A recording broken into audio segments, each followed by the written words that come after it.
Your average like moisturizer or whatever to actually manufacture like $8 or $9. Right. Mhm. And then if it costs $8 or $9, then it's going to be retail for what? At least 100, Yeah. right? Yeah, Yeah. exactly. Jill, Carlene, welcome to Naked Beauty. So excited to have you on. Thank you so Thank much. you. So happy to be here. You all have been at it for a while. How long have you been doing the Breaking Beauty podcast? We just celebrated 8 years Yay, in okay. March. So Yeah. we feel like we're getting to be like veteran status. And you're Yeah, pretty much like there, 8 right? years. Yeah, we started Yeah. in 2016. So Yeah. 9 years, I guess. Yeah. Well, Yeah. congratulations also are in order for you because Oh, you thank won you. Best Fashion and Beauty Podcast Yes, at the yes. iHeart Awards. And I just think it's brilliant because you're, a one-woman show and there's, it's just the industry has changed a lot. So I really commend you like having this indie podcast and it's like crushing it. So congrats. Thank you so much. You all are crushing it as well. And, we can't let too much of the day go by without talking about the fact that Meghan Markle shared Yes. a clip from your podcast on her stories today. Yes. Because you all just interviewed her makeup artist, correct? Yes. So how did We this did. all happen? Okay, so we interviewed Daniel Martin, who is a brilliant makeup artist, editorial makeup artist for many years. He's based in New York. He did her wedding makeup, Okay. and he's also an ambassador for Tatcha. And so we've chatted with him over the years, but a couple months ago we sat down with him before her show had come out on Netflix, honestly. And so we were just kind of like recapping with him about the wedding look and how iconic it was and how inspirational it was for so many women. And so I was like, okay, can you share now like what these products were that you Yes. used on her? And so he did tell us, which was great. What And did then, he use? so he used a lot of Dior Backstage Beauty, Dior Lip Glow. Because he was an ambassador for Dior at the time. So Yes. he's using a lot of Dior. Yeah. And he swears by MAC lip pencils. So I believe the shade name was Stripped Down.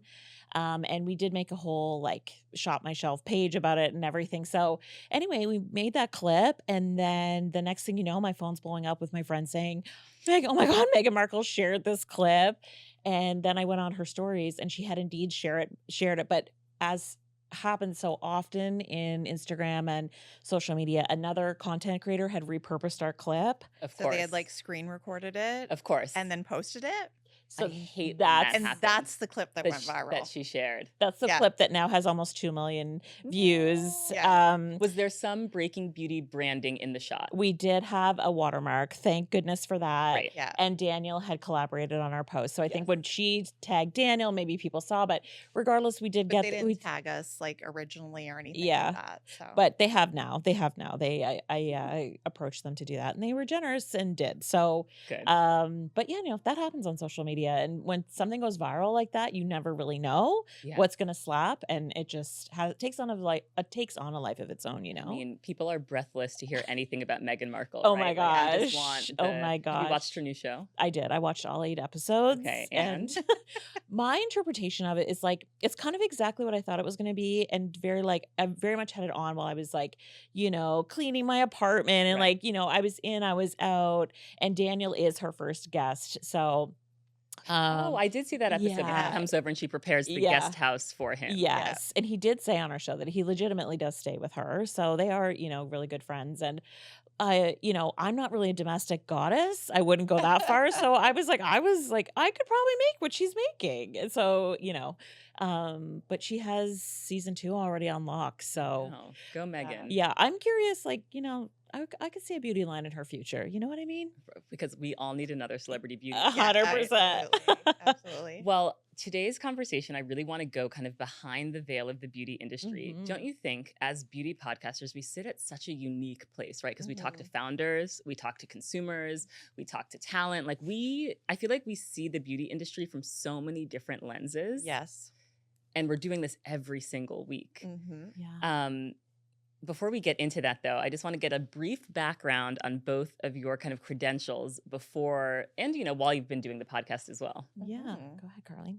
Oh, sure. Yeah. So we both came from the magazine world. I worked at a magazine in Canada. It was one of the top fashion magazines called Flair. It's not around, RIP, Yes. any longer. But it was kind of like the Vogue of the North. Like it was a big deal. It was iconic. I think it was around for like 45 years or something. Wow. So I grew up on it. And it was like, in the days of Cindy Crawford, Naomi Campbell, Linda Evangelista, on the cover. And of course, my room was like plastered and all of their pictures and everything. And then it was the total dream that eventually I ended up working there. I actually started at a hair magazine called Salon Magazine. And then I kind of went over to Flair. I worked there for over a dozen years. And so I was like swatching products, going to all the press junkets. I was interviewing people like Pat McGrath and, Marc Jacobs and the who's who in the industry, producing photo shoots with like Harry Josh and Charlotte Tilbury. The golden years. Yeah, the golden years, the black cars and the Right. fancy press When magazines trips had budgets. Yes. Oh my God, girl. Yes. So doing all of that, and then the magazine went out of print, and that's when I was let go.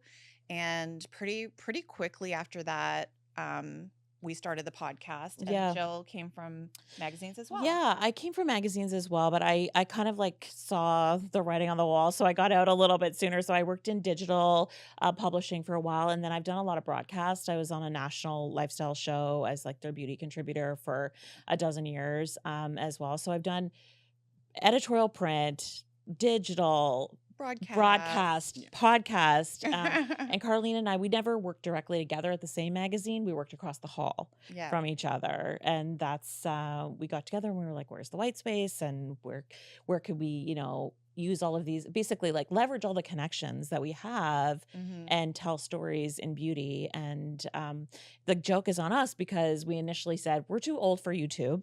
Let's start a podcast. And now it's all come full And circle. now all podcasts And are everything, video. Yeah, and exactly. YouTube is the #1 podcast platform. So here we are, everyone. You can Yeah. catch us on video. Oh my God, yes. Bring on the good light. What has been the most surprising thing you have learned about this industry in all of your years of doing these interviews and before the podcast? Well, I think it's all marketing. That's what we know.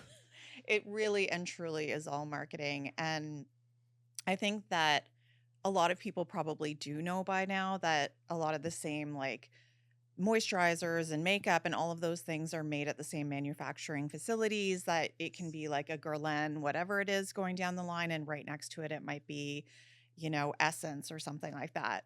And the price difference will be $50 Yes. for the exact same product. Mhm. Yes, exactly. And I think there was one cosmetic chemist I was talking to, and she was saying how, because there's this book of like stuff you can white label, and they're like, are you interested in this eyeliner? And it had like the Dior logo on it. Wow. And they were like, because the cost for that would be, whatever it was, like pennies on the dollar. She was buying for like a cheaper mass market brand, and it would have been like the same pencil. So it just really tells you that it truly is all marketing, storytelling, and I think that's why the whole industry has evolved to where we are today, though. So I don't know that it's fully like a bad thing, because where we're at now, like if I just think about how the industry's evolved, is that we have something for absolutely everyone, like however you want to be connected to this. And I Mhm. think particularly when you look at why investors have gotten so involved in beauty and stuck their nose in, I think honestly a lot of like bros in Silicon Valley were like, oh, this is like sports for guys. Like this is how big of a deal this is for this community, this demographic, this industry. And I think that's why now you truly see something for every age group. You see it for every, regardless of the color of your skin, your values, what you agree with. Maybe you're not going to find all of that within one brand, but you're going to find it somewhere. Right. Mhm. Right. Yeah. The industry has grown so much. Your point about markups is definitely interesting. I have not Mhm. interviewed a cosmetic chemist yet on the Oh, show. I need to okay. do that. Yeah. Yes. Could you give us a better idea or example of what markups are? So like for a moisturizer that costs this much, it actually costs this much to formulate? Yeah, well, I mean, you might have a sense of this as well. I would say I've learned this better because I'm actually developing a skincare brand. Yes. It's going to be, again, speaking of demographics, it's for women over 45, and it really comes from my editorial background, because I haven't seen anything out there that I feel is like very cool for this age group. So that's really, Absolutely. you see it for makeup brands, but not for skincare Not brands. for skincare. And isn't Mhm. it so ironic that all of the skincare ads feature women in their 20s? Yeah. Yes, exactly. I'm so done with it. Yeah, or women over of a certain age, they're just like, you're in menopause. Yeah, Enjoy. You're like, exactly. it's not like the only thing, you know, like, about you after yeah, 45. We're not sent out to exactly. pasture. Do you know what I mean? It's Yeah, not the Handmaid's skincare is Tale. like, pause. Would you like to use this? And it's like, I don't want to make it my personality. Right. Like, I just want to see like everybody else, myself reflected and Right. like, having cool conversations and being Yeah. inspired in my beauty ritual. So that's really what it's about. And I think you can probably relate to this because you're very creative too, is like the creative directing behind it and having people feel like it's a community. So going back to that is just going through this development process. So they say that you want the cost of goods, the COGS as it's known, to be 10% of the retail price, no more than 10% of the retail price. Or another way to look at it would be like 20% of the wholesale price. So everything beyond that is marketing budget, like costs for other things, shipping, whatever. So your average like moisturizer or whatever is typically under $10 to cost to actually manufacture. It's like $8 or $9. Right. Mhm. And then But it's going to be, if it costs $8 or $9, then it's going to be retail for what? At least 100, yeah, right? yeah, Yeah. exactly. So Yeah. that's truly now, having said that, those are real costs. Like that's not just all going in the person's pocket, Sure. but the cost to get Yeah. a consumer, the cost to like to market to them, especially now in the digital age when you have to pay for all of the ads, you have to pay for views, all of Yeah. that. And then of course You there's have the to whole factor that in. presentation and the campaign and just to get those eyeballs because it's such an incredibly Saturated. competitive Mhm. market. So listen, if you were selling at a flea market, you might do very well. But if you're selling in the real world, that's truly what it costs. And of course, now with the tariffs, like don't even get me Oh, started right. That's a because whole that's another thing. build-in. But the other thing to note is like DTC apparently is what that's where everybody makes their money. Yeah, of Because course. that's the other part. If you go into Sephora or if you go into other major retailers, they want their cut, and I it's think not it's like small. at least 30% of Yeah, the whole of the retail price. So, but I will exactly. say there are some people who have like tried to flip all of this on their head. Like The Ordinary, for instance, they're like Mhm. manufacturing all in house, which is why they can do the rock bottom prices. They're doing that like economies of scale or whatever. Is that what that's called? Yeah. Economies of scale, yes. But Yeah, cutting out the middleman. but just so you know, your audience knows one of the cheapest ingredients to manufacture or to formulate with hyaluronic acid. Yeah, you So should if you never pay see more. 300 Yeah, bucks, forget it, guys. you're getting You can buy ripped whatever you off. want, but I'm just saying it's not. It's Yeah, not you're an getting expensive ingredient. no Glycerin's the glycerin. same, and that's why like one of the best face cleansers going is the Prequel one. I love Prequel. It's Yeah, so they're freaking great. good. so good. It's a And giant it's like a bottle. giant bottle. If it's a giant bottle like this big, it's like a huge silver bullet, and it actually says face and body Yes. cleanser. Like I It's don't use it on my cleanser. It's 18 too bucks good. at Target. And I would Yeah. never normally put anything on my face that's for body as well. But Right. it's No, legit. it's great. It's mostly glycerin, not expensive. Mm. So it's what is it, $20 or something? I think that the cleanser is $18 Yeah. at Target. Now, do you think there are luxury skincare or makeup brands that are really worth it? Like that do have like premium ingredients and really are worth Yes. the additional cost? I Mhm. think there's Well, I think yes, there's go like ahead. proprietary technology coming out certainly now with like exosomes, which is like coming from Yes. biotechnology. So like Plated is an example that I think they're from regenerative medicine. Yes. So it's like that is not going to be accessible to everybody, so if it is that new and that kind of innovation, a true breakthrough where it's in Time magazine as one of the top Well, you're paying innovations. for the research. Correct. Whereas Yeah. if you're launching with a retinol, that research is out there. You can buy the ingredient and they have the Yeah. clinicals built in. Right. But if It's proprietary. it's that new where you are actually doing the research, that's expensive. I think also right? K18 would be an example of that Yeah. with their first hair mask because that was biotechnology as well. Yeah. First to market, And that plated one everyone's talking about that plated serum. The Yeah. exosome serum. So, Yeah. okay, let's And go that's back. like $350. Sorry, Yes. everyone. Yeah. So, are you also familiar with Eighth Day? Yes. Yes. That's like a Mhm. regenerative serum, Okay. and the doctor who made it was treating cancer patients, and Mhm. there are a few other like exosome forward serums For that I'm sure. hearing, and they're always above $300. Yeah. For sure. But what do exosomes do for your skin that is so revolutionary? So because it is coming from regenerative medicine, it's like it's almost like wound healing for your skin. That's the idea. And when you hear about growth factors, how it's been explained to me, growth factors is like one letter of the alphabet, exosomes are the whole alphabet. And they're able to also teach your skin cells kind of like get a bit chaotic as they age, and they're able to kill off those chaotic cells and make everything more harmonious, so they're working more like they did when they were younger. This longevity movement in skincare, it's all we're hearing about right now. And I Yes. think targeting that, if you get that on lock, because everybody just wants to look like themselves, but 10 years ago. Yeah. Like nobody wants to spend $25,000 on a neck lift or whatever. You just want to look like you did before. Yeah. So if they get this on lock, It it's is future. incredibly confusing though. And we Yeah. actually did do a few episodes with founders from some of these brands that are Yeah. really leading in this space. So if you're interested in this like highly technical how the science works, I'd recommend our episode with Dende. Mm-hmm. They were part Biotech of company. they're a biotech and they got acquired by L'Oreal. So I Okay. feel like their whole technology is going to Mhm. be spread throughout that umbrella brand. There's one from OneSkin. It was founded by 4 female scientists, Very and cool. that's really cool. And definitely check out the plated episode. Okay. That's an interesting one because these growth factors and exosomes can be sourced from different places. Like you can get vegan or you can get biotech where there's like one sample of it and it's repeated like endlessly synthetically, but the plated one is actually human derived. It's and human platelet they derived. they use like blood banks.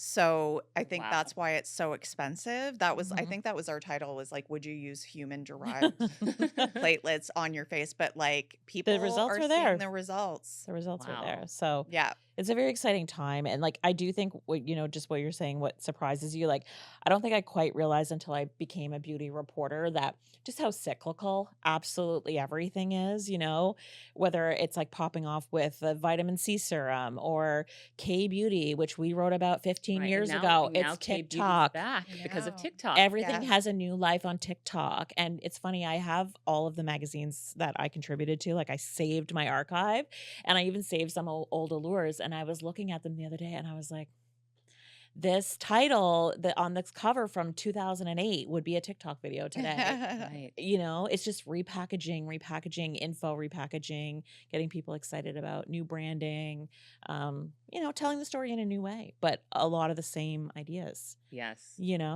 And you all mentioned K18, which Mhm. has those biomimetic peptides Yes. that basically repair your hair. Like it's Yes. not just giving the illusion of repaired hair, it is Exactly. actually repairing damaged hair. Yeah. And it's a leave-in product, right? Yes. It's a great product. We also had them on the show to explain the technology because we're like, I'm lost. But it is effective and Yeah. it really does work. K18 is really good. Also, Epres, EPRES hair brand. Okay. So that's another really great one that came out. We'll talk about that on our show, and I have a little Okay. scoop on that. But both of those are like amazing. Okay. Yeah. Mhm. Yeah. But then when it comes to protein strengthening, that also extends to nails as Yes. well. Mhm. Yes. Which between my gel manicures, I do like to do a nice like strengthening Yeah. protein treatment for my nails. Do you guys Okay. have any that you like? I am so guilty of just like being in the salon, like Just getting my back to back. shellac Yeah, me up. too. But there is a new Essie product that kind of blew me away when they were showing me the before and afters, and it would be like $10. It's called, they designed this product specifically to address UV gel manicure damage. Interesting. It's called Essie to the Rescue UV Gel Damage Nail Repair Treatment, $12. Oh. I'm gonna try that. Find that it's like Yeah. Walgreens, everyone, give it a go. And again, Essie is owned by L'Oreal, so they are like researching all of these things. So it's like to address peelings, weak nails, brittle nails. Mhm. Yes. And I was pretty impressed with the before and afters I saw, although I have not tried it myself. Yes. Yeah. Yeah. And that brand, Epre, they are launching a new nail product that's supposed to be repairing and like has a lot of science behind it. It's supposed to Okay. repair your nails in 7 days. So I'm like, I'm trying it. Okay. Yeah. Okay. That's very exciting. I mean, I'm sure your inbox looks like my inbox. Yeah. Yes. You just get so many pitches. Oh, yeah. Everyone thinks what they have is like so unique and Yes. groundbreaking, and it very rarely is. It's true. 100%. But it's just exciting and reassuring to know that people are like using science and pushing things forward and innovating. Yeah. Because we need that. I think so. I think Yeah. this is really an interesting time. And, I think during the pandemic in 2020, it was like explosion of skincare. People discovered skincare routines. Yep. And then I certainly felt like there was a lot of innovation. There was people who were embracing the 5-step routine, 10 step, or just getting acquainted with it. But I did kind of feel like last year it was like things had stagnated a bit. So I'm excited now that we're in 2025. There's just feels like there's newer things to talk about. Yes. Yeah. Question for both of you. And it's Yeah. always so hard for me to remember all of the interviews I've done. But has there been an interview you've done where you've heard from either a brand founder or someone behind the scenes that just like completely changed the way you think about the industry, or like really kind of like blew your mind in terms of the way that they were doing whether it's their own brand or the way they were working behind the scenes? It's a good question.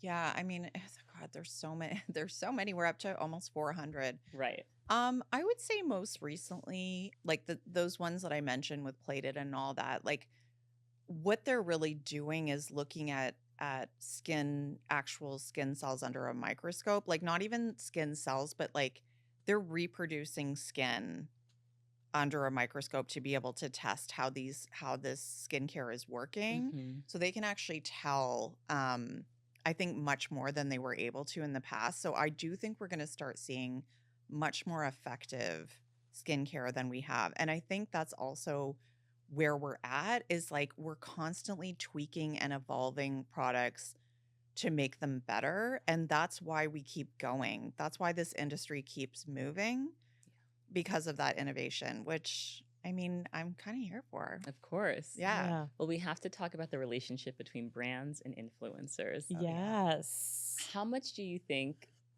influencers or creators talking about a product moves the needle? I think it's kind of everything. I think it is. You see, I think there was a little bit of hesitation around TikTok, like back in December when they were talking about maybe it not being around anymore. But I think it's just a huge part baked into marketing strategies now. And they are their own billboards, someone like an Alex Earl or someone like a Golloriaa, Golloriaa can make or break a brand, Yes. Yes. It's very powerful. Yes. And one voice compared to like a magazine where we worked at, where it was a brand, like way more people are tuning into Golloriaa than ever read one of my articles. Right. Ever. And Golloriaa, for people listening, Yeah. she's the one that does "This is the darkest shade." Yeah. And then she's Yeah. called out a lot of brands for not Yeah. having, Yeah. an adequate shade range. You all had a chance to interview her Yes, in we Texas. did. We did, yes. So that episode, I think when this comes out, that episode will be up. Okay, I Mhm. can't wait to check it out. Yeah, Yeah. it's really, She's very powerful. She's a force, Yes. absolute Yeah. force. And I mean, I think and I think podcasters are included in this as well, Yeah. right? When you hear someone speak about something, I'm sure you all feel the same way. If I recommend something, I have to really, really love We it. talk about Yes. this all the time. Because Yeah. once you've lost that trust with your Yeah. audience, it's gone. Yeah, so we Yes. do monthly editorial episodes that we call #DamnGood. What's sort of like making the cut? So it could be anything from the new spring launches to our drugstore favorites, or the best esthetician founded brands we've ever tried, like various different topics. And trust me when I tell you, we are testing every single damn thing, way more than in the magazine days, Mhm. for sure. And also in the magazine days, when this is something that I learned from interviewing beauty editor Julie Wilson, who was Oh, at yeah. Essence at the time when I Mhm. interviewed her. She was talking about how things get included in Roundup simply because they look good and match like the color scheme. Like we need Absolutely. The art product that director has some is pink in it. Yes. The art director is making the calls sometimes. Yeah. Crazy. It's like a color story. Right. And typically it's even just like, it's like royal blue or Eve Klein blue. And it's really just the packaging. Like Right. it doesn't even matter what's inside. And Mhm. those roundups online really drive me nuts when it's like 18 of the best, like pore minimizing serums, and it's like 18 of the best. Don't you mean every one you could find? Right. Well, and that's because so many of those outlets now have to rely on affiliate That's revenue it. Yeah. to keep their publications afloat. So Mhm. they are jamming these articles with as many links as Yeah. possible. Yeah, there's Yeah. no actual editing going on. And so, yeah, I just don't know how useful that is. Yeah. Yes. Yeah, Yeah. it's a lot, but yeah, Yeah. I think, and I don't think influencer marketing is going anywhere. Mhm. But it's interesting to me how many influencer brands don't necessarily pop in beauty. An Addison Rae, a Mhm. Charlie D'Amelio, the second biggest followed person on TikTok, I and didn't even know Mhm. Charlie had a beauty right, line, to be Yeah. quite honest with you. right. Yeah. So that is fascinating to me. Right. Yeah. Because just those numbers, you can probably somebody comes to them from a like some kind of incubator or whatever Right. those are Mhm. called, and says, here's what we'd like to do, this is the cut you'd get, and what have you. And sometimes it just does not rise to the occasion. Yeah. I mean, Mhm. the absolute like fervor around Haley Yeah. Mhm. Baldwin Yes. and Rhode Beauty. Yes. My son goes to school where the Rhode pop-up was. Okay. And from 9 a.m. to 5 p.m., Oh, a wow. line wrapped around the corner, blocks and blocks and blocks Yeah. of people lining up just to experience the Rhode products. Yeah. And I was trying to think, when have I ever seen lines like this? Glossier was like that. When Glossier Back in first the day. launched back in the day. And it's Yeah. interesting because the Glossier store it's kind of like around the corner from the Rhode pop-up. Yeah. Okay. And I drove by and it's like, Crickets. it's not crickets. Yeah, yeah. But it's not, it's just, I think about the Fenty launch when she first launched all of Yes. those foundations. People were like, Yes. Watershed moment. Yeah. I remember, because Huge. I used to work across from the Times Square Sephora, and it was like the shelves were like people were Yeah. just going crazy for it. Yeah. But like what Haley's done with Rhode has been incredible. And I know you guys have interviewed Haley Yeah. Yeah. for the podcast. What do you think has given her that like special magic touch that makes people love Rhode so much? I think it's two things. One is that she is just a very effective influencer, and not everyone is. Like, she just does it very well. The way it's very aspirational. People want to look like her, period. And they will, like, if Mhm. she recommends something, people are going to do it. Because at the end of the day, and we know that Ron Robinson, who's also been on our show, Brilliant. cosmetic chemist, he created those, and she had nothing to do. Like, I'm sorry, she may have been in the lab. She may have Right. been, okay, this, that, the other. You cannot tell me that she really knew about ingredients. She didn't know shit. Right. And that's okay. Like, she doesn't know. Right. But she knew to hire the right people. That's right. But this is it, is like sometimes I think where celebrities have gotten wise versus like 5 years ago is that they need other people to co-sign who actually know what they're doing. Yes. So you need a solid cosmetic chemist. You need the Charlotte Parlors of the world trying your stuff, vetting them first. Golloriaa, whoever it is, you want to get in front of it and be like, okay, you Yeah. co-signing this, you co-signing this. All of these safety measures are up. So they kind of can't lose. Like, if you do, that's fucking on you these days. Yeah. Because that is the formula. Because if you really break it down, her formulas are extremely basic. They are. Extremely, which actually works well for that age demographic because Yes. more people are putting stuff on their face that's ruining their skin than stuff that's actually helping their skin. Mhm. And so Ron knows that and stripped it back Yes. and gave something that actually makes sense for that demo. Mhm. And so it's working. Yeah. Yeah. But Also, like, she just, it's the clean girl aesthetic, the glazed donut. Mhm. She's living that. Yeah, And exactly. the sales are there to prove it. Like, she's just kind of like turned rocket fuel on for that brand now. It was $90 million of sales in Q4 last year. In just one quarter, 90 million. Yeah. I One mean, quarter. these are So it's like, and she hasn't even been in retail yet. right. Yeah. There's no Sephora. There's no. no Yeah. Ulta. I mean, I think Sephora is probably coming for her. Like, or I'm sure they're collaborating. Yeah, I yeah. can't. It would be the natural Yeah. fit. Right. Ulta Beauty. Beauty though is also, it's like, don't sleep on Yeah. Ulta Beauty because Yeah. Sacred is now. Oh my going God, to I love be that. in Ulta Beauty, and I was like, okay, Ulta Beauty. Yeah. I think because I've always lived closer to Sephora's, I just like Yeah. I'm like a Sephora girl, but Yeah. Let's not forget that Sephora also has Rare. And No. I mean, I oh, don't because think there's like a beef there. I don't See, think I don't it's know. a big deal, but that beef is like still going still- in the comments and in Oh, the right. fan base and all of that. So I really don't know, but is it just would it kick up drama for Sephora? Who's got the end cap? I don't know. I don't I know. don't know. I don't know. I don't know how deep the beef goes. Yeah. I don't know if it's a Kendrick, Drake.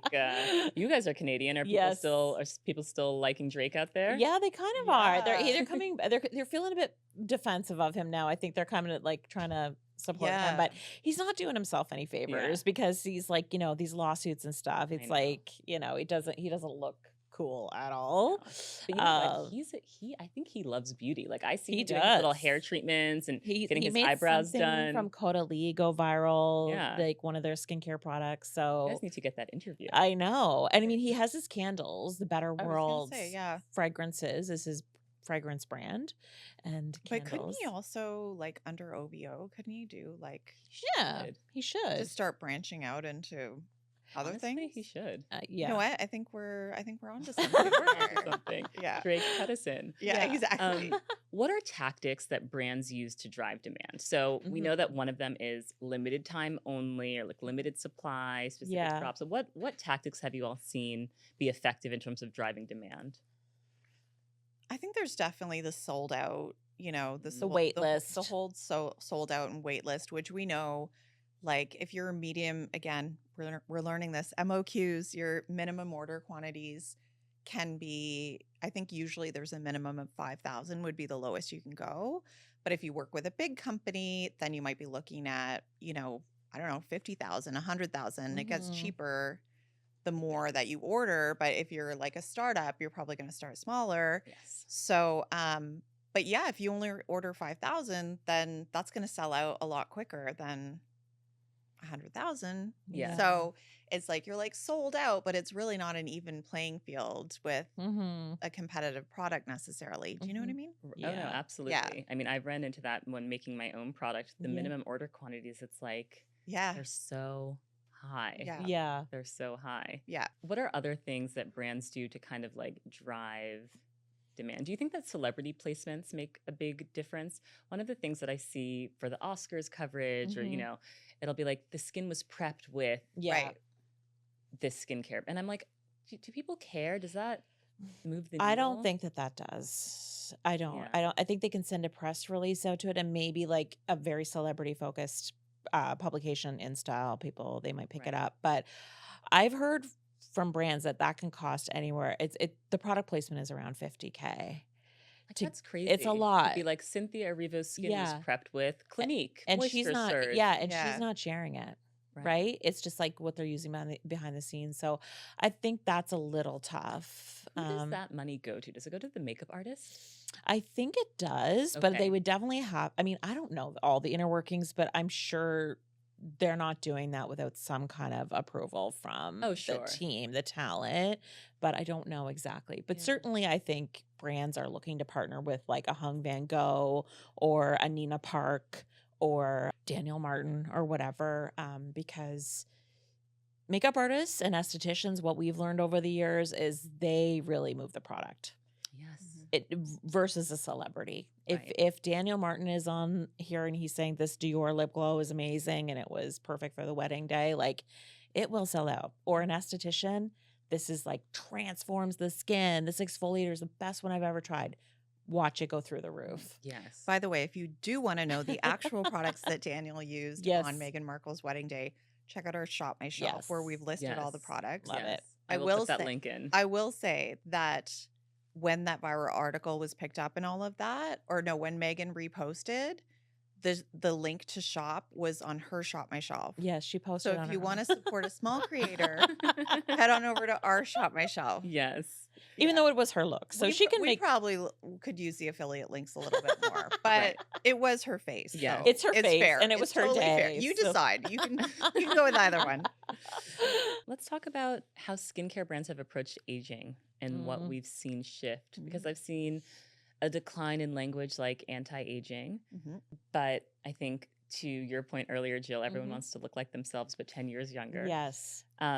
What shifts have you seen in the aging skincare conversation?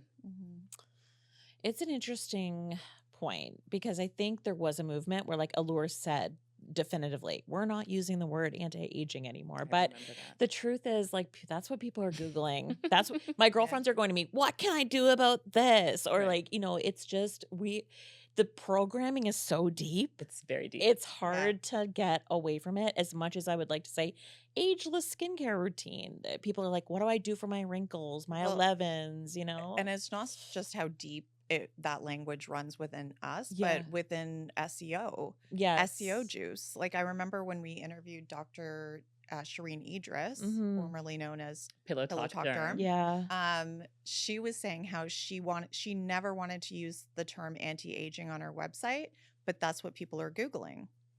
Yeah. So if you're missing, like if she's not being seen on the search results, then that's not good for business. Mhm. But I will say some things that I do like seeing is representation in campaigns. Yeah, So, for sure. like in Beauty Project, they just did a great campaign with a lot of influencers, and I thought it was brilliant because it was everyone from Shop with Caroline to makeup artist Kelly. I can't remember her last name, but Yes. she's in New York. Women of all ages, Julie all Wilson was also in that yes, one. Yeah. races, and I thought that was brilliant in terms of like tapping into people who may not be the Alex Earls of the world, but they have a ton of influence. And it was a diverse range of ages and women, and I loved it. I thought it was Yes. brilliant. It was like, what's that called? Wheat pasted? Wheat pasting, yeah. All over New York. And They did a big party. All of these people are coming, Yes. It was very well done. Yeah. And that In Beauty Project moisturizer is phenomenal. The Obsessed. Extreme Cream. The Extreme I Cream, travel with it. I have it It's so here. good. Very It's well priced. very well done. And it reminds me of the Augustina Spotter. That's what it's supposed to be a dupe for. Oh, is it? Yeah. Okay. See, I didn't even realize that. Oh, But interesting. Yeah. it's just the formula. It's so silky. It's so great. I wish we could Yeah. get a little bit of a smaller bottle. I think Yes. the big Okay. pink bottle. It's a yeah. little large. They have a travel size. Oh, really? But I took it with me, and it's still the same premise where it's the glass exterior Right. and the little guy that is the refill. So you are still traveling with glass. Right. But yeah, it's the aesthetics. Yeah. Totally hear you.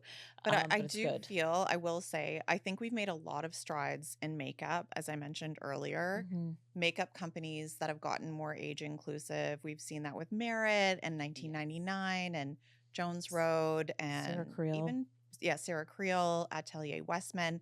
There's a lot of them, but I think with skincare, marketers don't really know how to do it because they're like, we can put makeup on these women and make them like look good. What are we going to do for skincare? And it's like people haven't really sorted that out, I think. Interesting. So I think that's where it's like they're still not nailing it. That's the niche I'm going to try to build. Yeah, so Yeah, I'm excited. I to love see that. I how your love product that. evolves there. Do you think we're going to see more celebrity-led brands, more dermatologist-led brands, but also I think makeup artist-founded makeup brands too? 1,000%. Yes. It's all Yes. happening. This is what I'm saying about like what we've learned in 400 episodes, even just if we're talking about simply like links that are clicked on. It is estheticians. When they recommend something, it moves, or makeup artist. And it just makes sense. Makeup artists, especially if their name is on a product, it's like they are not messing about. They're, they want to be Yeah. able to use it on their celebrity. They can't use crap. Yeah, you they know? need it to have the performance. They have a reputation to uphold. And for that, I think we're going to see, we've just kind of touched the surface on that. Yeah. And we've done some interviews. We know that there are some in the bag. There's more coming. Yeah. So there will be professional makeup lines coming, more of them. Professional hair care brands, more of them are coming. But what's interesting, we were kind of chatting about this in the car, and I'd be curious to get your take. The Pat McGrath of it all, she's been getting some interesting headlines recently about maybe her brand. It was once $1 billion valuation. And I think the headline I read was like, what is happening with the brand? And that's an example of somebody who really should be, absolutely crushing it. And maybe it's lost its way a bit. I don't know. Yeah, I think the Pat McGrath products are phenomenal. They are. They really They do are. stand out in a sea where everything's kind of like the same. Especially when I go to Sephora and I like go to see all the different makeup, I'm like, a lot of you all are making the same stuff. Yes. Yeah. So I think she really does have a unique value prop, but I think that as other brands have caught up, it's like, like that Mothership palette when it first came out, there was nothing like it. But now you've got Danessa Myricks making these gorgeous palettes as well. So true. So there's been like more competition, I think. Yeah. And that now her appointment with Louis Vuitton. Yeah. What do you think about that? I'm just so fascinated. I heard like whispers Okay. about it like a long Okay. time ago without her name attached. I see. I'm very excited to see Okay. what happens. Because the other thing I've been thinking about is how Pharrell had Human Race or still has Human Yes. Race. And he's at Louis Vuitton now. And I'm like, I wonder if Oh. LVMH is going to fold in his skincare line Okay. now that like Louis Vuitton is focusing on makeup and Right. skincare. It feels like there's Yeah. something going on there. Yeah, it is interesting how Interesting. many designer makeup brands have come out between Prada, Yes. Celine, now Valentino is Louis still Vuitton. relatively new. Yeah, Louis Vuitton is obviously Gucci is jumping in there. relatively new. Yeah, they're And all kind of and it's funny how these makeup Celine, of artists, course. yeah, Yeah. how the makeup artist like Violette works with Guerlain, but she has her own brand. Right. And it's just Yeah. we were talking about that. It's a bit like the robbing Peter pay Paul. I don't know, like Yeah, we're like, how do you make sense I of that? fully think Guerlain probably funded Violette FR, like Oh, her interesting. gig, right? And so that's why I was part of like, Like not officially. not sponsored. Oh, but like officially, but the like, income from that allows her to then make well, sure, Yeah. right? Because she was like very self-funded and started very small and all of that. So I was like, oh, it's interesting. Like Pat McGrath's going to, maybe it's not related, but I think the thing with Pat McGrath, in my opinion, because we know she's a genius, and again, if you've been in the game for a long time, it's like She's still our number when one. I went requested backstage guest. in New York Fashion Week, Yeah. Paris Fashion Week, all of that, like it was her. Like Yeah. that story from Vogue where she had the bazillion trunks, how many trunks she carries to each fashion week. It's like she's the master. There is no doubt, no doubt. So her line should be at the absolute top. But I think what it is she's notoriously shy Yes. and she doesn't speak. Yes. As podcasters who have all tried to get Yes, introduced to her, Right? we it's know like this. we're all like get Yeah, in it's line, get in like, line. You know, she's quite shy. And I just think in this day and age, that's really hard. Yeah, you know, like if you go to the Pat McGrath's Instagram page, like for the most part, it's not her. Right. And It's everybody's faces, but not right, hers. right. And then you're competing with like Patrick Ta, who's like, with Yeah. such and such creator, Yeah. making videos, doing Exactly. TikToks, dancing Yes. on a boat. Exactly. But Yeah. like honestly, what resonates with me, but I'm a different generation, I will say. But I love it when the makeup artist is putting the makeup on themselves. Gucci West. Like I love it. I love a Katie Jane Hughes. Yeah. We love Katie, but I will say I do love that Pat doesn't wear makeup. Yeah. Like True. it's just kind of like she's just so separate. It's like her Yeah. creation and her art, Yeah. but she's not like Yes. in it. Yeah, I think someone It's else who struggles true. with that is Makeup by Mario. I think he is much more behind the scenes and stuff, but like he has to do the more front facing stuff, and Yeah. he's Yeah. he's He's doing pulled himself out of yeah, the shell. it's right? hard. It's really to do hard. it. I just think it would be what would be amazing would be to hear more of Pat's tips. You know what I Yes. mean? Oh my Just like gosh, yes. hear her. We want Like more I've from her. interviewed her before. I did one of her makeup tricks yesterday that I remember her teaching me about, which is like I had too much gloss and makeup on my face and I just used a tissue to like pat it down. And that's what she used to do at Dolce & Gabbana because it just to get that heaviness of makeup and get the feather light look. So it's like we just need more of that. Yes. Yeah. I love that little tissue. Yeah. I could talk to you all day long. Before we wrap, I would love to hear, when do you feel you're most beautiful? This is a good one. I think I might have given you the same answer the last time I talked to you, but it's honestly like when I'm laughing, which usually means I'm like with my friends or with people I love. And it's like, I think a big part of my personality. So it's when I feel like probably the most comfortable and the most beautiful. Yeah. I feel the most beautiful right after I get blepharoplasty or like a Nefertiti lift, which I did the other day. A great blowout. No, I don't know. I feel like when I'm kind of like, I don't know, I guess like living my best life, just like doing what we're doing. We're so fortunate We are. to be doing the job that we love. And I just think there's so much beauty in that. I'm in love with this industry and what we do. And yeah, I love thank you for having us on the show because it's a beautiful thing. Yes. Thank you Thank so you all much. so much. Thank and you. I'm excited for more of my audience to check out the Breaking Beauty podcast. Yeah, we're having you on. So everybody Yes, come over, check out exactly. Brooke's conversation. We're talking about the best and maybe some worst beauty innovations. Yes, it's going to be a good one. Yeah. All Thank right. you. Thank you. Thank you.